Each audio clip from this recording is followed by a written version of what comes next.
Hello what's up guys. तो इस video को शुरू करने से पहले मैं आपको एक कहानी के बारे में बताना चाहता हूँ। ये कहानी फैन लिंग शियाओ की है, जो एक स्पिरिचुअल पेट मास्टर है। साथ ही साथ वो अपने ही सेक्ट का मास्टर है, पर उसके पास एक खतरनाक टेक्निक की वजह से उसको अपने ही स्पिरिचुअल पेट द्वारा मरवा दिया जाता है, जिसके बाद उसका रिइंकार्नेशन 1 साल बाद दूसरे की बॉडी में होता है और वो इस नए सफर में अपनी मौत का बदला लेगा। साथ ही साथ उसकी मुलाकात काफी सारी खूबसूरत लड़कियों से होती है। क्या पता हमारे हीरो को कोई उनमें से पसंद आ जाए। तो आप लोगों को इस एनिमे का link description and comment box में मिल जाएगा। इस वीडियो को कंप्लीट देखने के बाद आप लोग उस एनिमे को जरूर देखना। मेरे को पूरा यकीन है कि आपको वो एनिमे जरूर पसंद आएगी। Hello what's up guys. तो इस चैप्टर की शुरुआत में हम आर्थर के रूम का सीन देखते हैं, जहाँ पर आर्थर आराम से बैठकर अपनी कल्टीवेशन कर रहा था। साथ ही साथ वहाँ का टाइम पूरी तरह रुक जाता है। कल्टीवेशन कर रहा आर्थर ज्यादा देर ध्यान लगाने की वजह से थक गया था, यहाँ तक कि वहाँ का टाइम फिर से चलने लगा,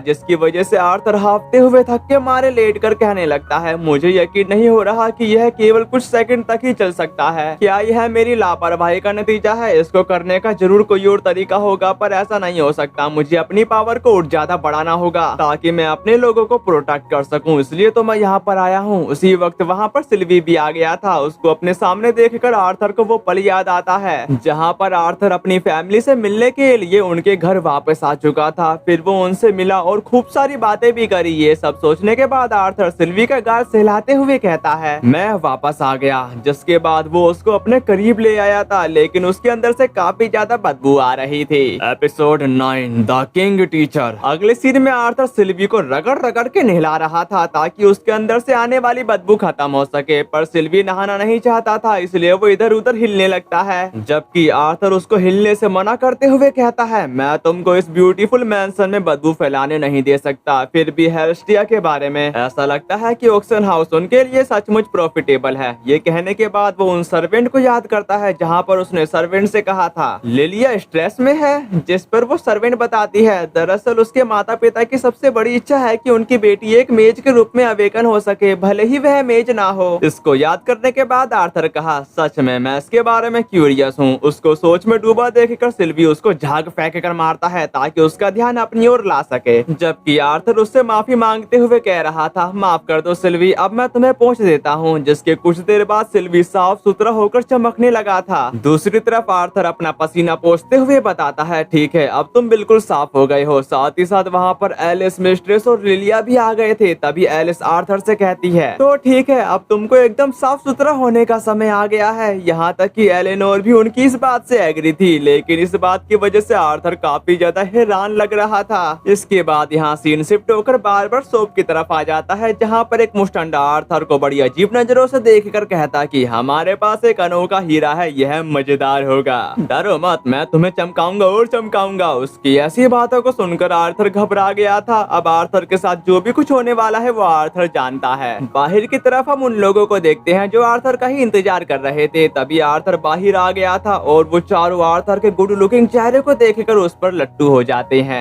यहाँ तक कि आर्थर पहले से काफी ज्यादा अलग लग रहा था। तभी उसकी मोमाते के साथ बताती है, आर्थर तुम काफी अच्छे लग रहे हो। जबकि एलेनोर को बड़ा नाज हो रहा था कि ये मेरा भाई है। दूसरी तरफ आर्थर एम्बैरेस फील कर रहा होता है। उसी वक्त मिस्ट्रेस बताती है, हमने सोचा कि अगली बार तुमको हमारे ऑक्सन हाउस का टूर कराया जाए। ये बात सुनकर एलिस कहते कि हेल्स्टिया ऑक्सन हाउस यह इतना शानदार है कि रॉयल्टी के लोग भी वहाँ गेस्ट बनकर आते हैं। हम तुमको वहाँ ऐसे ही अंदर जाने नहीं दे सकते थे जैसे कि तुम पहले दिख रहे थे। एलिस की ऐसी बातों को सुनकर आर्थर सोच रहा था, क्या मैं इतना भयानक लग रहा था। उनके बात के बीच मिस्ट्रेस का कहना है, अब मैं तुम्हें ज़ायरस सिटी दिखाऊंगी। तभी एलेनोर अपने भाई के पास आकर कहती है, भाई प्लीज मुझे एस्कॉर्ट करने दो। जिस बात पर आर्थर उसका हाथ पकड़ते हुए बोलता, यह मेरे लिए खुशी की बात होगी। तभी लिलिया आर्थर से कहती है, क्या तुम मुझे जेलसी फील करा रहे हो? तुम्हारे आने से पहले वह हर बार मुझसे चिपक जाती थी।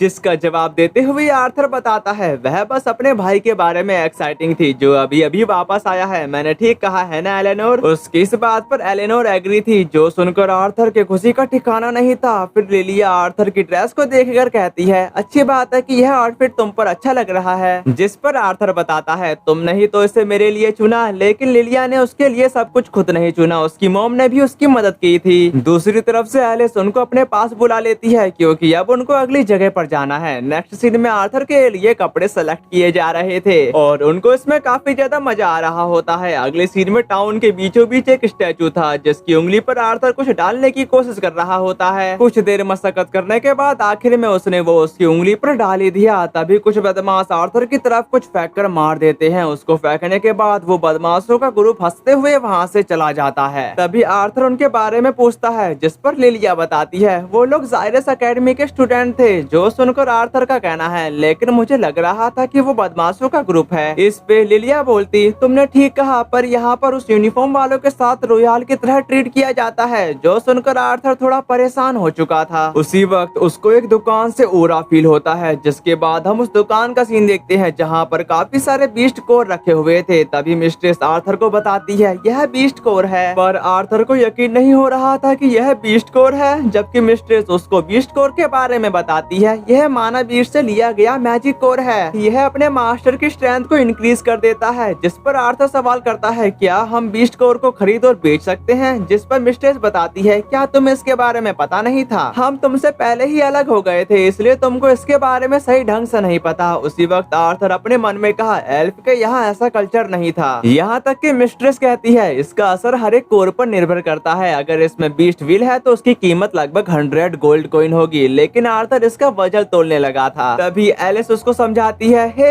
हम उन पैसों से अपने होम टाउन में 250 साल तक बड़े मजे से रह सकते हैं। जो सुनकर आर्थर काफी ज्यादा हैरान हो गया था। उसकी ऐसी बातों को सुनकर मिस्ट्रेस का कहना है हम अगली बार भी कुछ बड़े ऑक्शन में इसे रखने का प्लान कर रहे हैं। मैं तुम्हें इनमें से कुछ को छूने दूंगी। ये बात सुनकर आर्थर बड़ी अजीब सी शक्ल बनाते हुए हामी करता है, पर वो अपने मन में कहा मैं अपनी बीस्ट व्हील से ही काफी खुश हूँ। दूसरी तरफ लिलिया अपनी माँ से कहती है मॉम मुझे शायद एक चाहिए। जिस बात पर मिस्ट्रेस बताती है नहीं, सिर्फ इसलिए कि तुम्हारे पास एक बीस्ट कोर है इसका मतलब यह नहीं है कि तुम मैजिक के लिए अवेकन हो जाओगी। हमने इस बारे में पहले ही बात कर ली है। इसके अलावा हम तुम जैसी बच्चे के लिए इतनी महंगी चीज नहीं खरीद सकते। अपनी मोम की ऐसी बातों को सुनकर लिलिया कहती कि लेकिन वेपन की शॉप पर सस्ते में वेपन मिल जाते हैं, मैं सच में इसे आजमाना चाहती हूँ। जिस बात का जवाब देते हुए उसकी मोम बताती है नहीं ऐसा नहीं हो सकता। यह बातचीत यहीं पर खत्म होती है। ये कहने के बाद वो दोनों वहाँ से चले गए थे। उनके जाने के बाद लिलिया उदास हो गई थी। ये सब देखकर आर्थर को बुरा लग रहा होता है। अगले सीन में वो लोग एक रेस्टोरेंट में कॉफी और पेस्ट्री का आनंद ले रहे थे। वहीं पर बैठा आर्थर पेस्ट्री को हजम नहीं कर पा रहा था क्योंकि उसके सामने वाली लड़की उदास है। तभी वो अपने मन में कहता है मैंने पहले जो कुछ इकट्ठा किया था उससे लिलिया की मॉम उसे जल्दबाजी करने के लिए मजबूर नहीं करना चाहती। उसी वक्त लिलिया उसकी तरफ देखती है जो देखकर आर्थर एम्बैरेस होकर कॉफी पकड़ते हुए अपने मन में कहा मुझे लगता है कि उसे क्या तकलीफ हो रही है। क्या यह उसके डैड की उम्मीदें हैं या शायद। फिर वो उससे कुछ कहने की कोशिश करता है पर वो वहाँ पर थी ही नहीं। जो देखकर आर्थर सोच रहा था आखिरकार वो कहाँ जा सकती है। तभी वो देख लेता है कि लिलिया एक गली में चली गई। उसके पीछे पीछे आर्थर भी आ रहा था। नेक्स्ट सीन में हम उसी दुकान का सीन देखते हैं जहाँ पर काफी सारे बीस्ट कोर रखे हुए थे। अंदर की तरफ लिलिया बस उन कोर को निहारती ही जा रही थी। साथ ही साथ वो सोच रही होती है मैं इसे अपनी पॉकेट मनी के उन पैसों से खरीद सकती हूँ जो मैंने जोड़ कर रखे हैं। उसी वक्त आर्थर आते के साथ लिलिया से कहता है क्या तुम सचमुच उसे खरीदना चाहती हो। आर्थर को यहाँ देखकर वो पूछती है तुम यहाँ क्या कर रहे हो। जिस पर आर्थर बताता है भले ही तुमको यह बीस्ट कोर मिल जाए इसका मतलब यह नहीं है कि तुम मैजिक का इस्तेमाल कर सकती हो। तुम्हारी माँ ने भी यही कहा था है ना।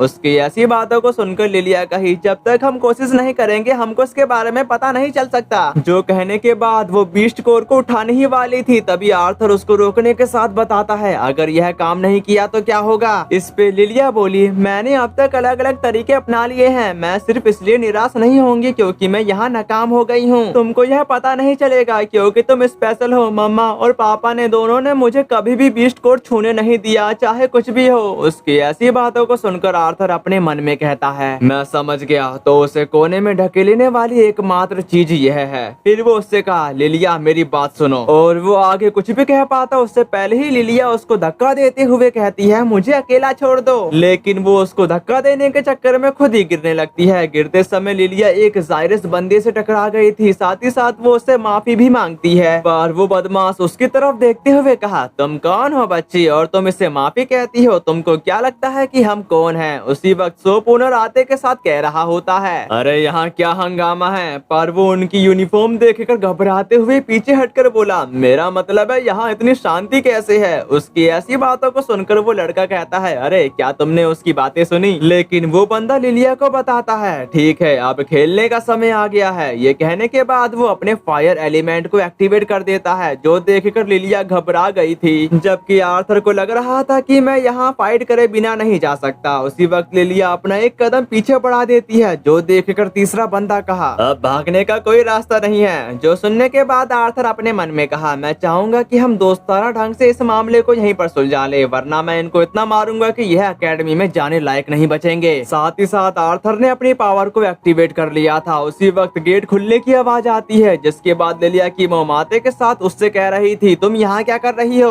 और तुम दोनों अपने मैजिक को डीएक्टिवेट करो। जिस पर वो बंदा पूछता है आखिरकार तुम कौन हो? तभी सोपूनर कहता है वह एकेडमी के स्टूडेंट हैं, क्या होगा अगर उनका मूड खराब हो गया और वो मेरी शॉप को बर्बाद कर देंगे। जिस बात का जवाब देते हुए मिस्ट्रेस बताती है तुम क्या सच में सोचते हो कि तुम हेस्टिया की लड़की को चोट पहुंचा सकते हो? चोट पहुंचाने के बाद तुम बिना किसी इंजरी के बचकर नहीं निकल सकोगे। ये बात सुनकर वो बंदे कहने लगे थे क्या कहा हेस्टिया फैमिली? वह फैमिली एकेडमी की एक बड़ी डोनर है, अगर डायरेक्टर को इसके बारे में पता चल गया तो अच्छा नहीं होगा, चलो यहाँ से जल्दी से निकलते हैं। पर वो बंदा आर्थर को गुस्से की नजरों से देखने के साथ कहता है तुम बेकार लोग, मुझे यकीन है तुम उन पैसों का इस्तेमाल सीट खरीदने के लिए करोगे। उसकी ऐसी बातों को सुनकर आर्थर उसका मुंह तोड़ने जाने ही वाला था, पर लिलिया उसको वहीं पर रोक देती है। इसके बाद यहाँ सीन शिफ्ट होकर उनके घर की तरफ आ गया था, जहाँ पर विंसेंट परेशान होकर कह रहा था क्या तुम्हारा एकेडमी के स्टूडेंट के साथ झगड़ा हुआ था? जिस पर मिस्ट्रेस बताती है इससे पहले कि ऐसा होता हमने उन्हें रोक दिया।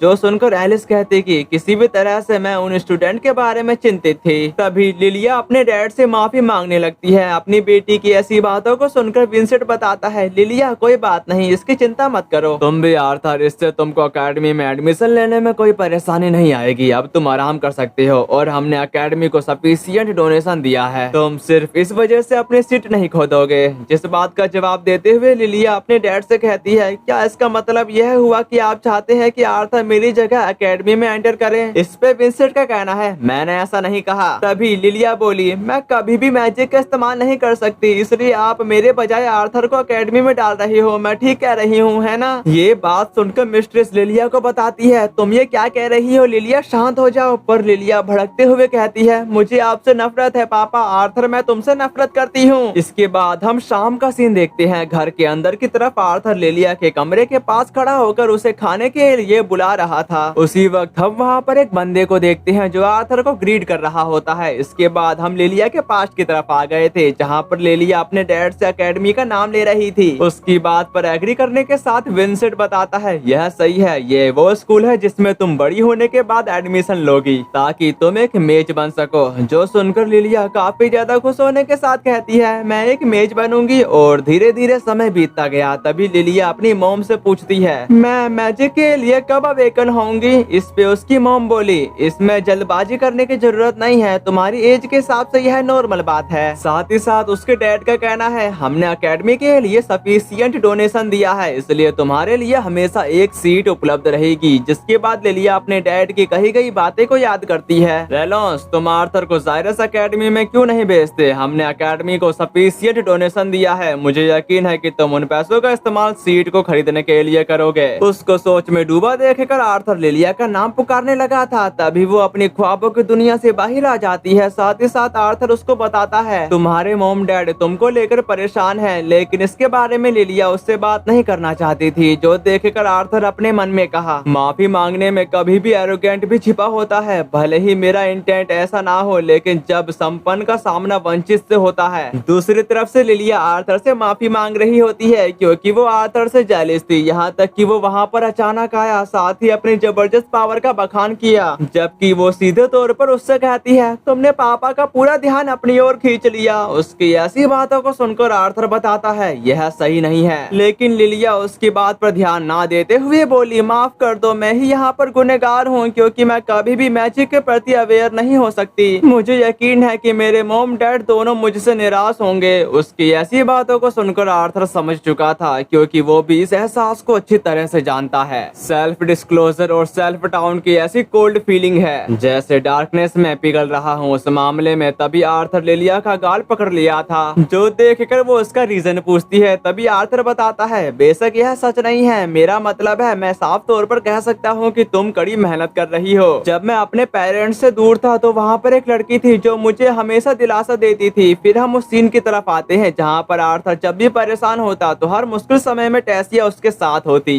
जिसके बाद आर्थर फायरफ्लाई की तरह एनर्जी बाहर निकालने लगा था, जो लिलिया को काफी ज्यादा सुंदर लगता है। तभी आर्थर लिलिया से कहता है, यह मेरा फेवरेट फ्लावर है जो मुझे काफी पसंद है, यह उसने मुझे दिखाया था। लिलिया, तुम्हारे पेरेंट्स जानते हैं कि तुम कड़ी मेहनत कर रही हो, तुम्हारे डैड की तुमसे उम्मीदें हैं, जैसे बिल्कुल एलेनोर की तरह। मैं बस एक अनयूजुअल मामला था जो कहीं से भी आ टपका। उसकी ऐसी बातों को सुनकर लिलिया हंस पड़ी। साथ ही साथ वो उससे कहती है, पापा मुझे मेज बनाना चाहते हैं क्योंकि वह चाहते हैं कि मैं खुश रहूं, इसी कारण से वह एकेडमी में डोनेशन दे रहे हैं, लेकिन मैं स्वार्थ के लिए इसके बारे में काफी ज्यादा सोचती हूँ। ये बात सुनकर आर्थर अपने मन में कहा, स्वार्थ के लिए? अच्छा तो ऐसा है, नहीं ये सब नहीं है। विंसेंट जितना ज्यादा आगे बढ़ता है, ज्यादातर अल्टीमेट लोग उस पर अपनी होप थोप रहे हैं। अब उस मामले में तभी आर्थर लिलिया से कहता है, लिलिया क्या तुम सचमुच मैजिक का इस्तेमाल करना चाहती हो? उसकी इस बात पर लिलिया पूरी तरह से एग्री थी। अगली सीन में उसके डैड परेशान होकर आर्थर से कह रहे थे, तुमने क्या कहा? लिलिया घर छोड़कर चली गई है, ये क्या है आर्थर? साथ ही साथ उसकी वाइफ उससे इसके बारे में एक्सप्लेन करने को कहती है। तभी आर्थर कहने लगा, यह उसके लिए है कि वह अपना मैजिक अवेकन करे। मैंने उसे वहीं भेजा है जहां मैं पहले था, वहां उसे ट्रेन किया जाएगा। उसी वक्त एलिस उससे पूछती है वो कैसी जगह है, जिस पर आर्थर बताता है, डरो मत, वह सचमुच काफी ज्यादा बढ़िया जगह है, मैं अपनी जबान देता हूँ। ये बात सुनकर विंसेंट कहता कि इससे कोई फर्क नहीं पड़ता, तुम हमारी परमिशन के बिना उसे कहीं नहीं भेज सकते। जिस बात का जवाब देते हुए आर्थर कहा, लिलिया यही चाहती थी, अगर वह आप दोनों से मिलने के बाद चली जाती तो वह अपने संकल्प से डगमगा जाएगी। ये बात सुनकर उनकी बोलती बंद हो चुकी थी। यहाँ तक कि आर्थर लिलिया द्वारा दिया गया लेटर उनको दे देता है, जिसमें लिखा था, डियर पापा और मम्मा, चूंकि मैं मैजिक का इस्तेमाल नहीं कर सकती, इसलिए मैं आपके लिए बोझ के सिवा कुछ नहीं हूँ। चाहे कितने भी साल लगे, मैं एक अमेजिंग मेज बनकर ही रहूंगी, फिर मैं आपके पास वापस आ जाऊंगी। तब तक प्लीज आप लोग अपना ख्याल रखना। ये पढ़ने के बाद विंसेंट के पैरों तले जमीन खिसक चुकी थी और वो निराश होने के साथ कहता है, मैं तो पागल हूँ, मैंने यह आइडिया मन में ला दिया कि उसे मेज बनने से फ्यूचर में खुशी मिलेगी। उसे मेज बनने की जरूरत नहीं है, भले ही वह मैजिक का इस्तेमाल नहीं कर सकती,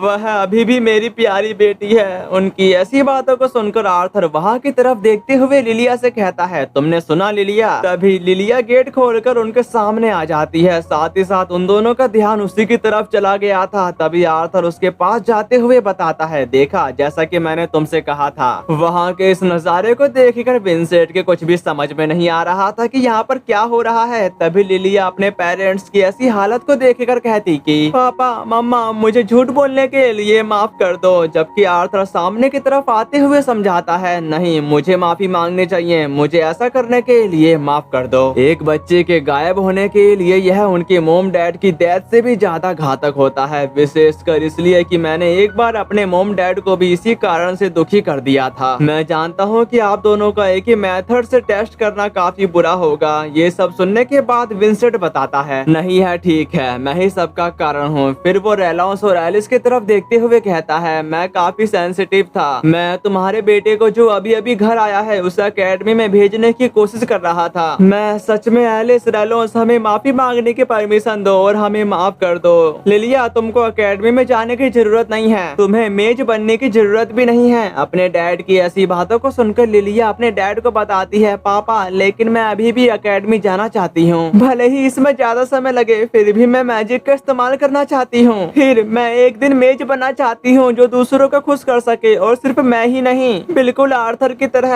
अपनी बेटी की ऐसी बातों को सुनकर वो उसे अपने सीने से लगा लेते हैं। साथ ही साथ उसकी मॉम इमोशनल होकर बताती है, मुझे यकीन है कि तुम उनमें से एक बन सकती हो। जबकि आर्थर सीरियस होकर उनसे कहता है, ठीक है, मैं लिलिया के अंदर का मैजिक अवेकन कर सकता हूँ। ये बात सुनकर उनको अपने कानों पर विश्वास नहीं हो रहा था। अगले सीन में हम उनके रिचुअल का सीन देखते हैं, जहाँ पर लिलिया और एलेनोर बैठे हुए थे। तभी एलेनोर आर्थर से कहती है, क्या मैं तुम्हारी तरह स्ट्रॉन्ग बन सकती हूँ भाई? जिस पर आर्थर एग्री था। दूसरी तरफ मिस्ट्रेस इसका कहना है। मैं समझती हूँ कि आर्थर का इरादा बुरा नहीं है और वह पक्के तौर पर स्किल्ड है, लेकिन उसकी इस बात पर मैं विश्वास नहीं कर सकती। तभी आर्थर उन दोनों से कहता है, फर्स्ट स्टेप है सांस लेना। फिर वो अपने मन में कहने लगा, माना एक सटीक रिदम में गहरी सांस लेने के दौरान सबसे ज्यादा सेंसिटिव होता है। मुझे आशा है कि मैं उन्हें ये बात क्लियर कर सकूंगा। ये सब सोचने के बाद वो उन दोनों को बताता है, गहरी सांस लो और धीरे धीरे छोड़ो। चलो अब सांस लो और धीरे धीरे छोड़ो। उसकी इस बात के दौरान वो दोनों ऐसा ही कर रहे थे। तभी आर्थर उनको अगले स्टेप के बारे में बताता है, अब अपनी आंखें बंद करो, जिसके बाद डार्कनेस में लाइट अपेयर होने का इंतजार करो। साथ ही साथ वो दोनों ध्यान लगाने लगे थे। कुछ देर बाद एलेनोर खुश होने के साथ कहती है, लाइट आ रही है, लेकिन वो चली गई। जिस पर आर्थर कहता है, ऐसा इसलिए क्योंकि तुमने सांस लेना बंद कर दिया। दूसरी तरफ बैठी हुई लिलिया कहती है, मैं अभी भी उन्हें नहीं देख पा रही हूँ, ऐसा किस लिए हो रहा है। ये बात सुनकर आर्थर कहा, इसमें जल्दबाजी मत करो, अपने सांस को फिर से दोहराओ। फिर वो उन दोनों की पीठ पर अपना हाथ रखने के साथ कहता कि लिलिया, एलेनोर, तुमको थोड़ी गर्मी फील हो सकती है, लेकिन सांस लेना जारी रखो जैसा कि मैंने तुमको सिखाया है। जिस पर दोनों एग्री करने के साथ ब्रीदिंग जारी रखते हैं। तभी लिलिया अपने अंदर काफी सारी लाइट को देखती है, जो देखकर वो आर्थर को बताने लगी, ये कितना सुंदर है, मेरी तरफ काफी सारी हल्की लाइट आ चुकी है। उसकी ऐसी बातों को सुनकर वो सारे लोग हैरान हो गए थे। जबकि लिलिया कहती है, ठीक उस फ्लावर की तरह जो तुमने मुझे उस दिन दिखाया था। जो सुनकर आर्थर काफी ज्यादा खुश हो जाता है। अगले सीन में वो सारे जश्न मना रहे थे। तभी सारे सर्वेंट लिलिया को कांग्रेचुलेशन करती हैं। साथ ही साथ ओल्ड वुमेन टेस्टी खाना सर्व करने के साथ बताती है, जश्न मनाने के लिए ढेर सारी डक मीट को एंजॉय करो, आज जी भर कर खाओ। तभी पीछे से आर्थर कहता है, तुम्हारी पावर को स्टेबल होने में 2 या 3 साल लगेंगे। मैं जानता हूँ कि यह मुश्किल है, लेकिन इसे हर दिन जारी रखो। इस पर एग्री करने के साथ लिलिया आर्थर को बताती है, मैं सोच रही हूँ कि मैं किस तरह के एलिमेंट का इस्तेमाल कर सकती हूँ। तभी आर्थर उसको अजीब नजरों से देखने लगा था। फिर वो दोनों एक साथ हंसने लगते हैं। इसके बाद यहाँ सीन शिफ्ट होकर एक कैरिज की तरफ आ गया था, जिसके साथ काफी सारे सोल्जर भी चल रहे थे। यहाँ तक कि उनके साथ एक चल रहा मिस्टीरियस पर्सन कहा, ऑक्शन हाउस है ना, क्या वहाँ पर कुछ ऐसा होगा जो मुझे मनोरंजन कर सकेगा। और इसी के साथ हमारा ये वाला चैप्टर खत्म हुआ। साथ ही साथ आपको उस नई एनिमे का link description and comment box में मिल जाएगा, तो उस वीडियो को देखना मत भूलना। तो फिर मुलाकात होगी एक नए एपिसोड में। सायोनारा।